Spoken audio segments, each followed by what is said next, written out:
Hello po.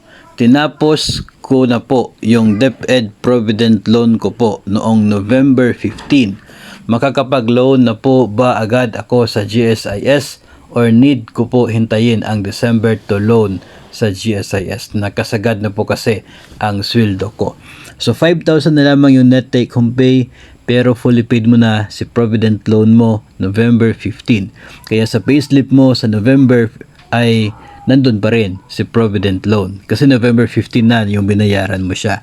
So ang gagawin na mo na lamang dito para sigurado tayo ay i-process mo yung pagpapadelete sa deduction ng Provident Loan. So mag-submit ka ng Notice of Deletion of Deduction sa inyo pong PSU ninyo para nang sa ganun ay pagdating po ng preparation sa December na sahod ay hindi na po nila isasali sa deduction sa inyong sahod ang Provident Loan kasi fully paid na po yan. So kapag mangyayari po yun pagdating ng Desyembre ay tataas po ang inyo pong net take home pay. So yung payslip po ng December ay pwede po ninyong gamitin para po sa inyong application sa GSIS loan. Hintayin po ninyo na mawala muna yung deduction, no? Kasi nga ay yung verifiers ay naka-base na doon sa actual net take home pay na nandoon sa payslip po ninyo.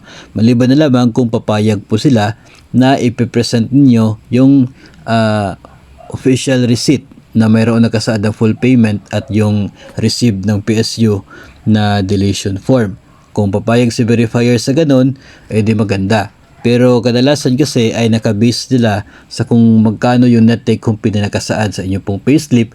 Kaya mas mabuti na i-process ka agad yung pagpapadelete para the next month ay agad mawala na ito at tataas na ang inyo pong net take home pay. So yung naging pagtaas, pwede na po ninyong gamitin if ever meron po kayong plano na mag-apply ng loan sa kahit anong bangko man o kaya ay sa GSIS. No? So kapag hindi po ninyo kasi na-process yung pagpapadelete doon sa deduction na yon, kung advance payment po yung nangyari, full payment in advance, ay hindi po malalaman ng PSU ninyo na fully paid na yung loan account na yon.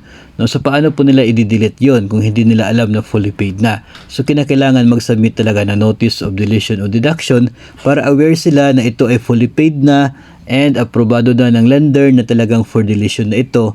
So i-delete na po nila yon, no? Kasi hindi pwede na i-delete nila tapos wala sila naging basihan para sa kanilang action na pag-delete ng deduction mula po sa inyong nagiging sahod.